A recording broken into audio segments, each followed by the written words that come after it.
Welcome to Live DAF, your online DAF Yomi Shir.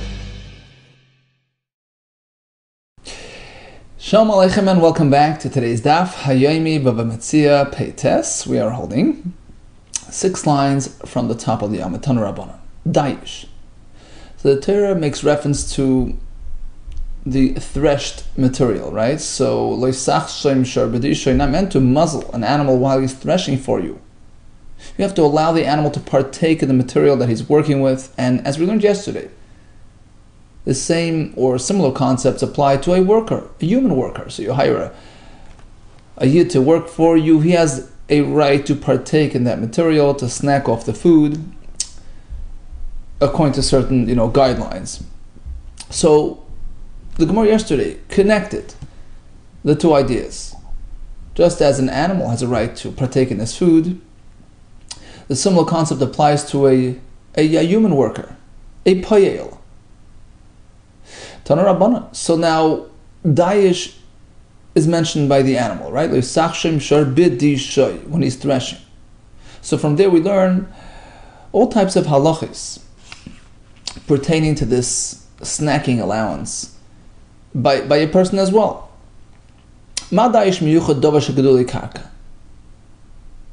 What signifies that? What exactly is a dayish? Grain that's being threshed. It's gedulei karka, right? It's something grows off the ground. And therefore a worker may partake in it. Avkol shegedulei karka. Likewise, other materials which are crops grown off the ground. If a fellow is working with these items, he can partake, he can snack off these items, yatsa, as opposed to hachaylev, a fellow who's milking your cow, v'mechabetz, v'hamagaben. So this is different stages in the cheese making process. Mechabetz is where they would store the milk in the stomach of the animal to introduce it to the retin. And we have megaben, he's actually forming the cheese. So in these situations, since they are not she'en gedulei karka, it's not something which grows off the ground, therefore the worker doesn't have a right in these things. Asks the Gemara, why do we need this pasuk?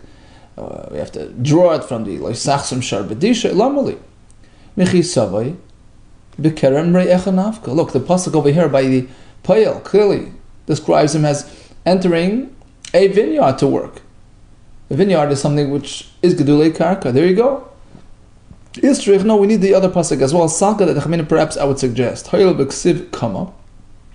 Right, like we learned the other day, the Torah uses the word kama as well. L'rabbis kol balei kama, which includes all. It covers all produce growing from the ground.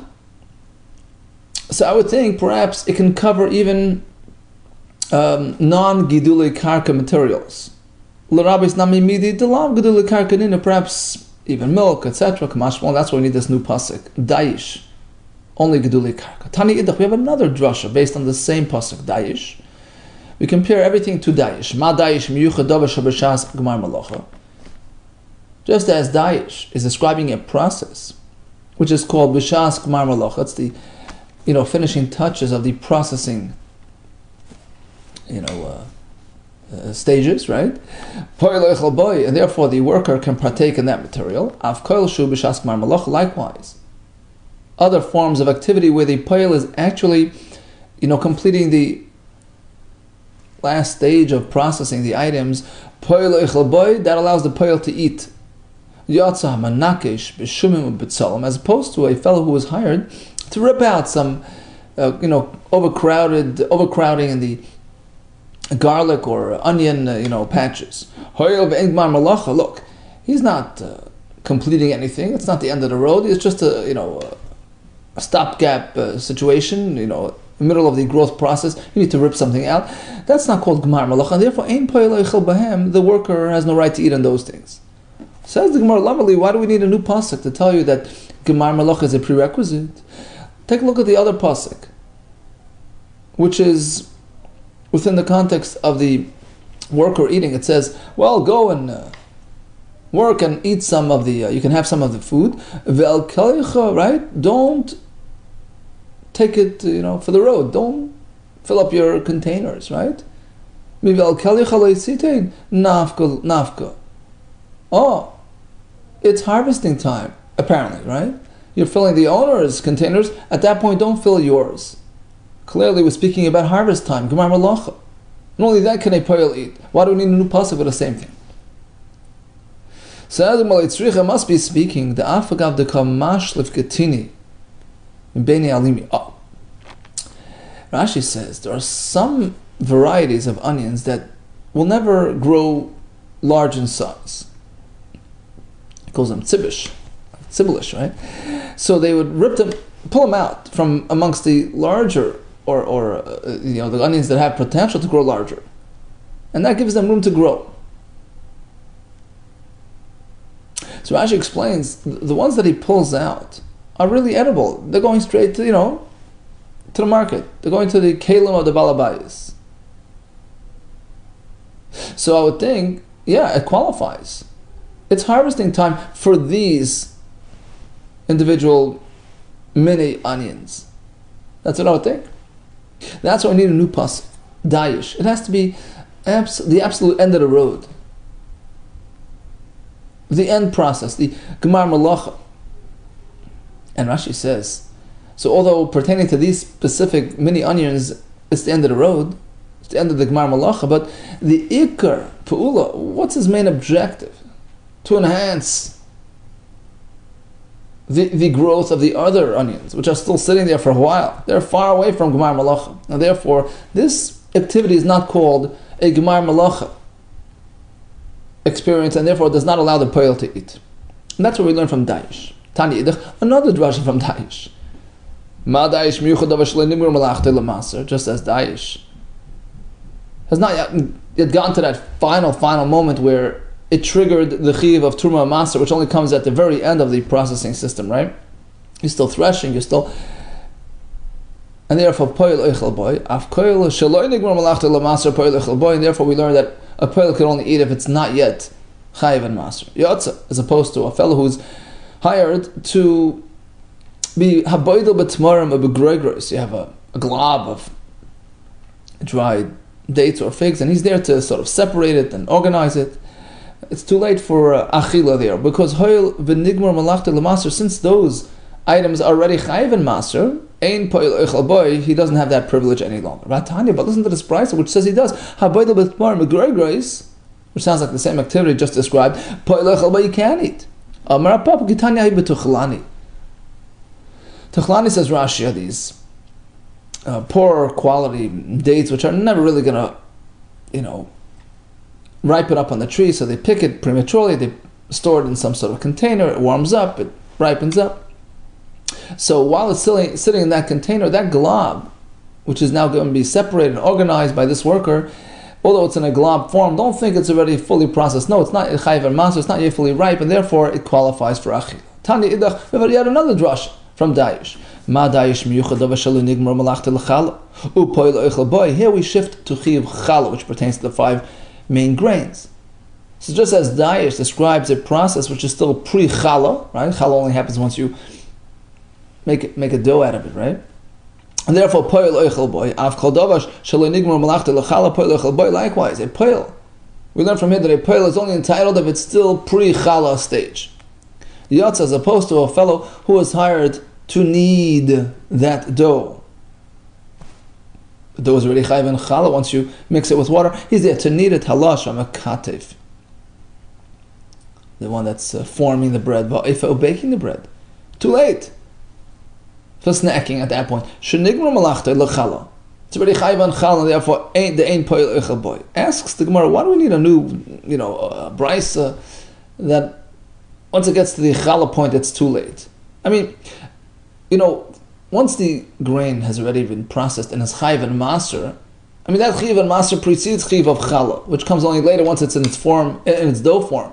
So once we've learned that chala is that maser, having arrived at the maser state, is a cutoff point for a poil. Of course, if you proceed further down that road and you get to chala, of course it's way beyond the cutoff point? Why even discuss it? Of course it's too late, way too late. Answers the Gemara, we can have a situation where it's not yet chayiv and maser, but it's chayiv and chala. And that's why we have to discuss the chala cutoff point as well. How's that? Like kasha. We're speaking outside Eretz Yisrael. The leka maser. There's no chiv of maser. Right? But there is chiv chala. Whoa, what do you mean? Chala nami leka. What do you mean? There's no chiv chala either. Rather, says the Gemara, you're right. There's no chiv chala, chiv maser, chutz la'aretz. We're going back to Eretz Yisrael. Like kasha. How do we have chiv chala without chiv maser preceding it? B'sheva shekivshu, b'sheva shechalku, right? So at the outset, when they enter Eretz Yisrael, 7 years they were busy capturing, and 7 years distributing the properties. And during that period, the Amar we learned sheva shekivshu, b'sheva shechalku. During those 14 years, although there was chiv chala, we learned from a special pasuk. As soon as you enter, there was chiv chala, despite the fact that there was no chiv maser preceding it. So that's why we have to have two sort of brises here, right? One drasha is for chiv maser, and one is for chiv chala when there was no chiv maser. So for instance, during these 14 limbo years, asks the Gemara, well, still, I mean, it's not about maser or chala per se, which explains why we need this repetition. It's about, is it a finished product or not? I mean, that's all we learn from Daesh. It's an unfinished product.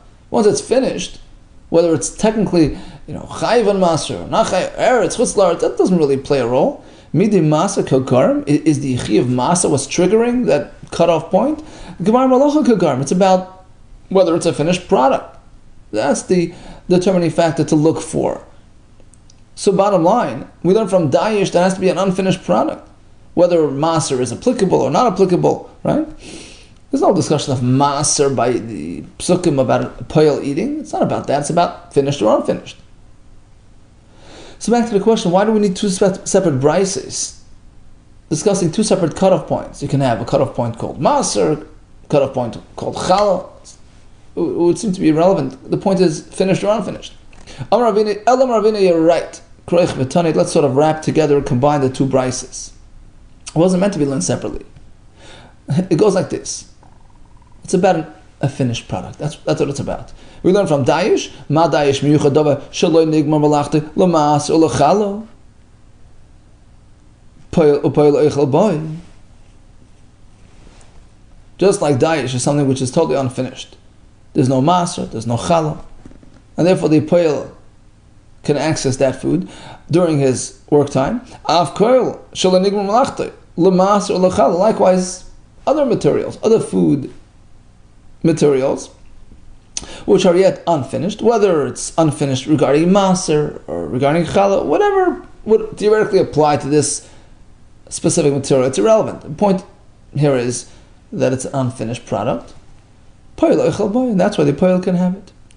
So bottom line is we learn from Daesh many things, a total of 4 things.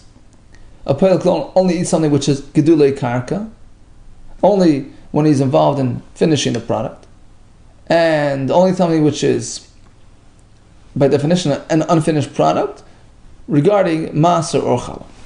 Here comes a new question. So we learned yesterday that when the pasuk says the poil can have anavim, v'achalta anavim, go ahead, enjoy the grapes, with nothing else. Meaning you can't dip it into some dip, which would enhance your appetite and cause you to eat more. Okay, so that's what we learned from the pasuk. Now comes an interesting question. To what extent? How far do we apply this point? How restrictive are we in the way the poil is having his snack? They would sort of like do a light roast, a light charring of grain, whatever that they would be snacking. It would sort of sweeten it. So the fire would affect a certain slight sweetening on the grain. Can he do that? To enhance his appetite? Do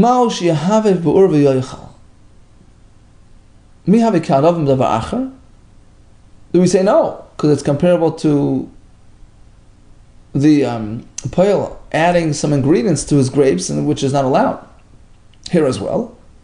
It's not, the grain in its pure form. It's been modified, so perhaps it's asur. No, you can't compare two things. There you're adding a new ingredient, here you just need a sort of it's a self-modification.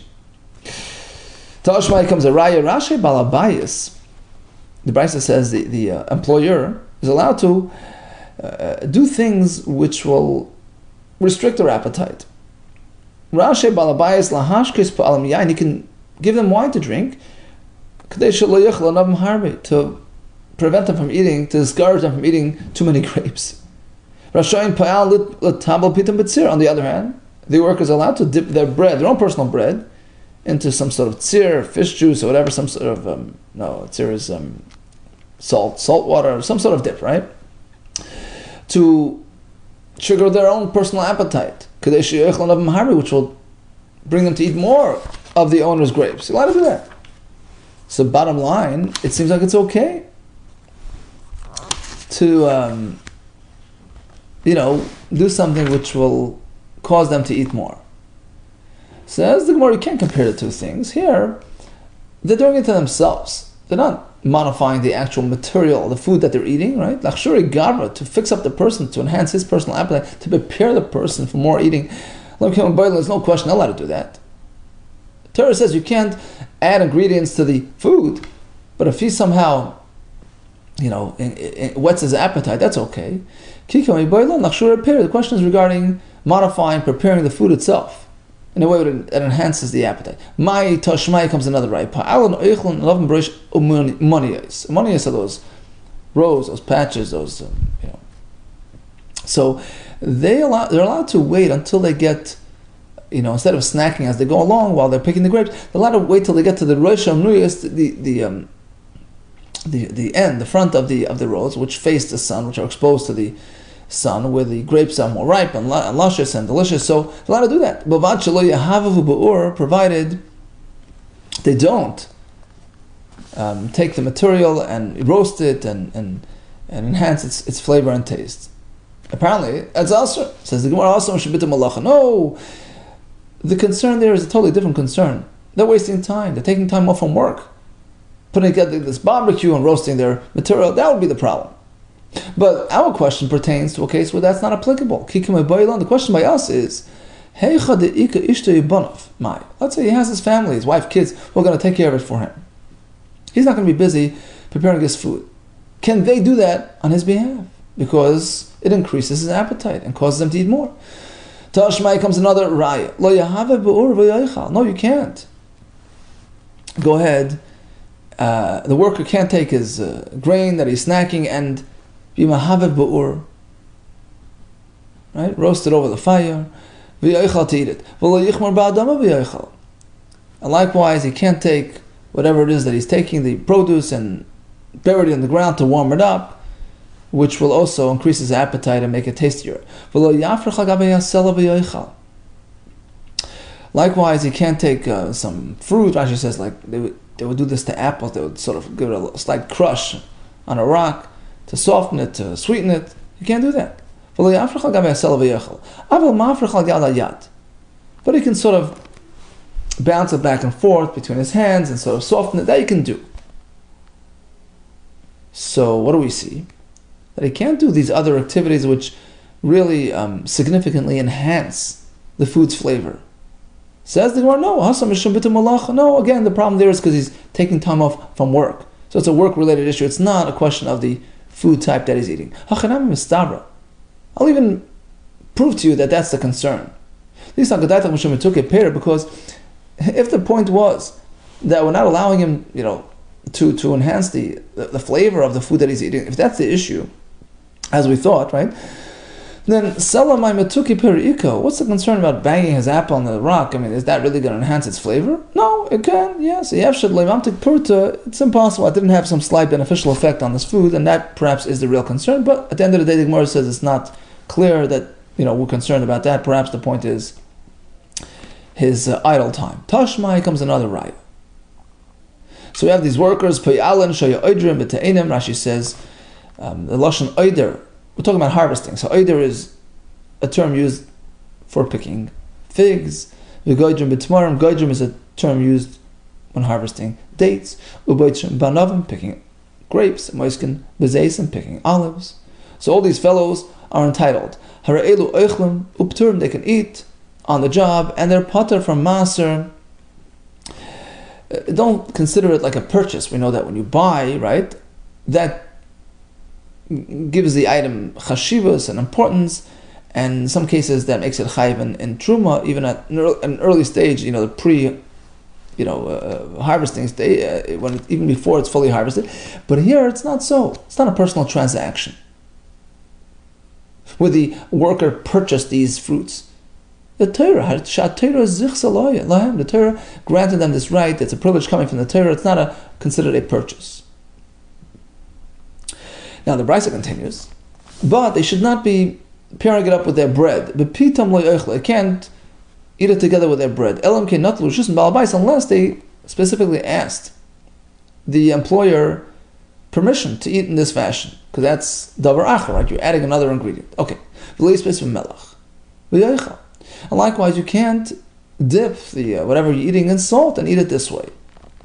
So the Gemara figures, okay, we clearly see that adding even salt is an issue, and perhaps our situation as well, where he's sort of roasting this grain, would be the same. Says the Gemara, no, you can't compare. Melach vada, when you add salt, certainly kanavim davar achadami, that certainly fits the bill of what the Torah disallows. You can't add another ingredient, that's going too far.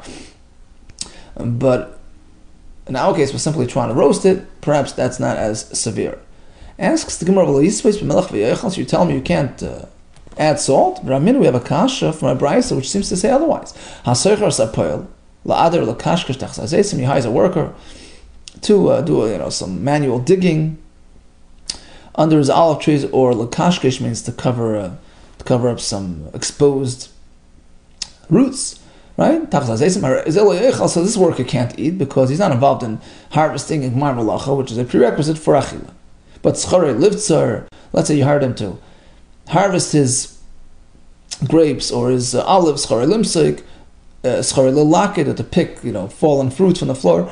That's called gmar malacha. Hareze eichel pater, he's allowed to eat, and he's pater for meiser for the same reason. Shator is because it's coming from the Torah. Torah gives him that privilege. It's not something which he purchased on his own. It does not trigger chiv of truma and maser, because he's eating just a temporary snack, which is okay. Now katzat. Let's say the worker, instead of just relying on the Torah's rights, he clearly stipulated with the owner that he's going to be eating on the job. So that changes the whole parameter, because that's called, Rashi says, ke'ein mekach. It resembles a purchase, which elevates the status of that produce. It gives it prominence, it gives it chashivus. So now, not all the time. Achas, yoichal, you can still eat one at a time. Pick one, eat it, right? So Rashi says, if it's less than two, the concept of isur shem goyren. Goyren is sort of like a gathering, a piling, a fully harvested product. It doesn't really apply. If it's not yet fully nigmar malachta, it's not yet fully processed, so it's one at a time, it's an unfinished product, it's just a snack. But shtam lo yechal.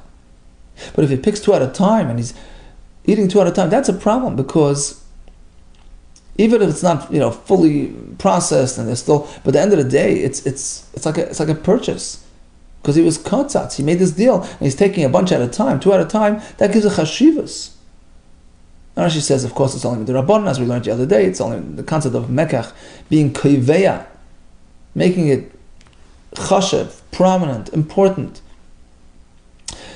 which triggers the chiv of truma, is only the Rabbanan. Okay, so one at a time is a snack, two is going too far. The Brisa continues, you're allowed to dip it in salt and eat it that way. Now, what's the point of mentioning this? That the owner can't stand in his way. He can't prevent him from adding salt. Ahai. Now, we have two parts to the Brisa. Part one, we was eating because the Torah gave him the right, and part two, because he himself established it as part of his contract. Ahaya, when the Brisa says you're allowed to add salt, dip it in salt, on which part is it going? Which case? Ilema Seif is going on the second part where he contracted to have this food. Well, of course add salt. Why not? Given the katzatz. If it's something that they stipulated, he can eat it in any which way he chooses. I mean, there's no restrictions on that. So what's the point of mentioning that? Apparently, he's going on the first part, where he's eating because the Torah allows him, and still the Brisa says there's no issue. We're dipping in salt. That's a riot. That will also. Omar Habaya, no. The concern is unrelated to the halachas of a poil eating. That's not the issue here. There's a meiser, a chiyuv of truma, a master concern. And it goes like this. Like Kasha, the way to answer the two brises is as follows. Kan ba'aretz, the first brisa, which doesn't allow adding the salt, is in Eretz Yisrael, where the chiyuv of master is min ha-Torah. Kan b'chutz la'aretz, brisa number 2, is speaking outside Eretz Yisrael, where the chiyuv of master is only with the Rabbanon. And he explains. Ba'aretz, when you're in Eretz Yisrael, kavas svisa, being seifes, adding the salt, makes the item chashiv, and it gives it the status of a fully finished product. Rashi says the svisa b'melach, adding the salt, gemar melach tayu. It's like you finished its processing. It's fully processed. The goli diet, because you've demonstrated to the less the goyin achrina. There's no other goyin. You're not going to be piling it up. You're not going to be putting it together as a gur and as a pile of finished product and all that, which typically triggers their maser. Here, once you've added salt, it's like, okay, take it as it is. It's a fully finished product, and that triggers the chiv of maser. But outside Eretz Yisrael, where the whole idea of maser is only with the Rabbanon, we don't apply the stringency. Adding salt, okay, doesn't really change the status. Doesn't deem it a finished product.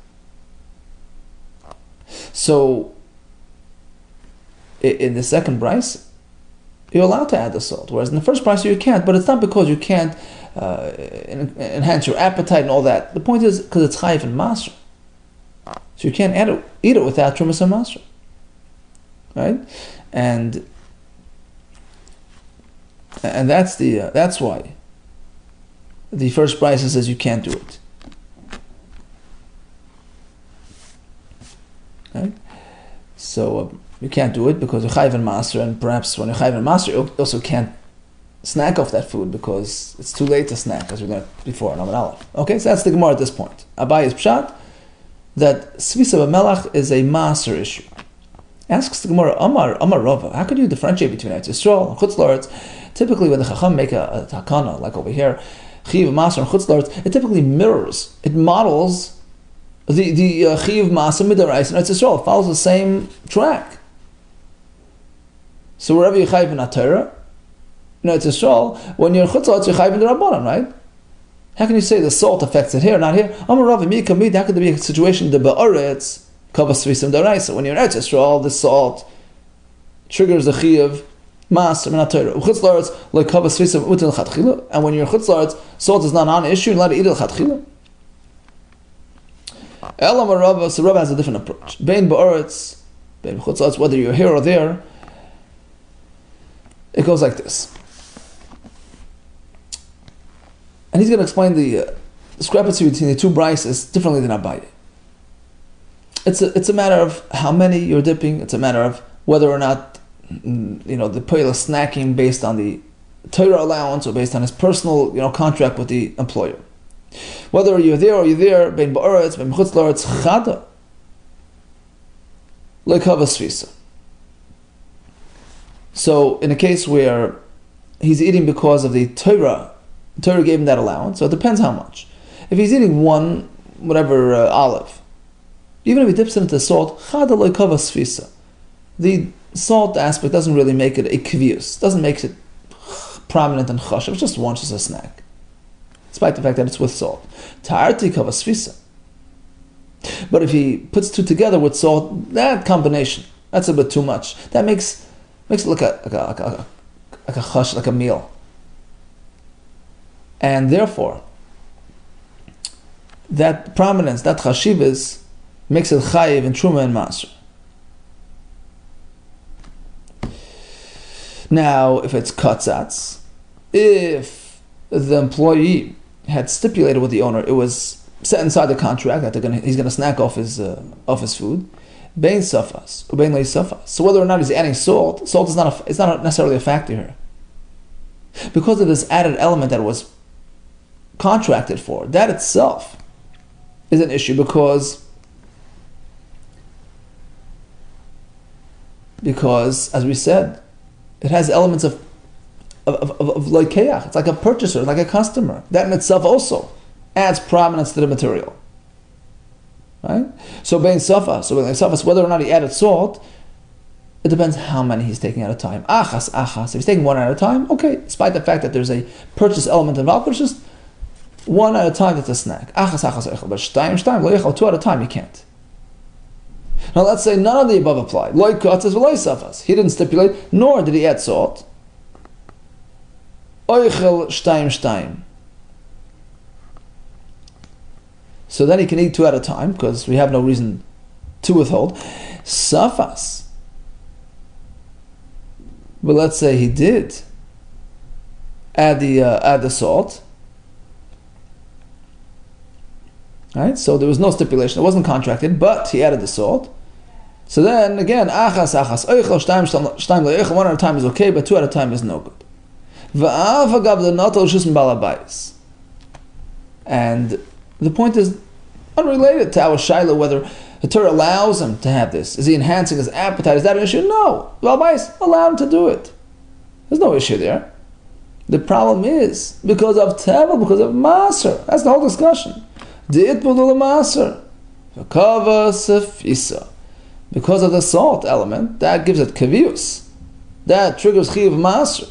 And that explains why in the first price he can't add his salt. So according to Rava, the prices are meant to be understood as follows. Price number 1 says, don't add salt, is because it's speaking. He's eating two at a time. That gives a kavius. Whereas price number 2 says, look, if he was katzatz, if it was stipulated within the contract, then in any case he has to keep away from two at a time. So once he's eating just one at a time, no problem adding salt. Finally, says the Gemara, how do we know the difference between 1 and 2? How do we know that when you have two at a time, adding salt enhances it, gives it a chashivus, and it's called like it's like a kvius. It's no longer a snack, it's like a formal meal. And it triggers the chiv of master. How do we know this? Amar Masna, Makro, Pasuk, Kiptsam ki gomer ka'amir goyrna. So a goyrn is a finished, product, a finished pile of grain. And how do you get a goyrn? Ki kibtsam, the pasuk relates to gathering. You gather together a couple of items. Apparently, at least two to create a finished product, which is in line with what we just said. Bottom line is, we spoke about the poil eating off his food, on the job, and we learn from the word dayish that it has to be gedulei karka, it has to be b'shas gmar malacha. It can't be fully processed. That's going a bit too far. We had a shaila regarding, to what extent do we limit the poil's option, the worker's option regarding adding, salt, etc. So you can't add another, like bread, all that. But what about just slightly enhancing the material, like roasting it a bit or adding some salt? And we had all kinds of rayas. Ultimately, we didn't really conclude on this point because, as we said, the most recent brisa is a mas-related issue, determining what point does it have kavius regarding chiv of truma and mas. All the best to you, and atzlach.